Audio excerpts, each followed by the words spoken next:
নমস্কাৰ সকলোকে মোৰ ভিডিঅ'লৈ আপোনালোকক পুনৰবাৰ স্বাগতম জনাইছোঁ। কালি দেখুৱাইছিলোঁ আপোনালোকক যে আমি গোটেইকেইজনীয়ে লগ খাইছিলোঁ বুলি একেলগে।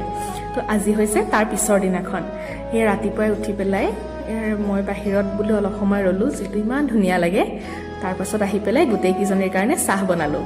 চাহ তাহ খাই লৈ আমি লাহে লাহে আৰু অলপমান স্কিন কেয়াৰত লাগিলোঁ আৰু লগে লগে দুটামান ৰিলো বনাই ল'লোঁ বাৰু। আৰু মানে কি হয়, এনেকৈ থাকিলে স্কিন কেয়াৰ এইবোৰত বেছিকেই গুৰুত্ব দিয়া হয়, ছোৱালীসকলে গম পাব বাৰু। আৰু গোটেইকেইজনীয়ে সেই স্কিন কেয়াৰ কৰি থকা সময়টো লেকচাৰ মাৰি মাৰি এয়া চাওকচোন, এয়া আপোনালোকে ৰিলত দেখিছে চাগে। তাৰপাছতে আমি অলপমান লাহে লাহে আৰু ৰেডি হ'লোঁ ঘৰলৈ যাবৰ বাবে। তাৰপিছতে জুলি আৰু মই ঘৰলৈ ওলালোঁ। মই আকৌ মামাহঁতৰ ঘৰতে নামি দিলোঁ, যিহেতু দাদাৰ বাৰ্থডে আছিলে আৰু গোটেই পৰিয়ালৰ মানুহখিনি লগ খাইছিলে। বাৰ্থডে বুলিও আৰু বিহু বুলিও চবেই একেলগে খানা খাইছে আৰু দাদাৰ বাৰ্থডে পাৰ্টি। সেয়া চবেই বাৰ্থডে চেলিব্ৰেট কৰিলে, কেক কাটিলে, তাৰপিছতে খানা চানা খালে। খানাৰ পাছত আৰু চব নাচোনতহে লাগিলে।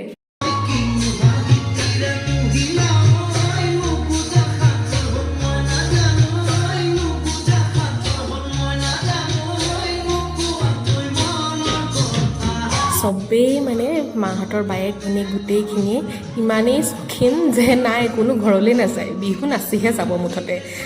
লাহে লাহে চব ঘৰলৈ বুলি ওলালে, আমিও আহিলোঁ আৰু। আজিলৈ ইমানেই বাৰু, ঠিক আছে, আকৌ লগ পাম, বাই।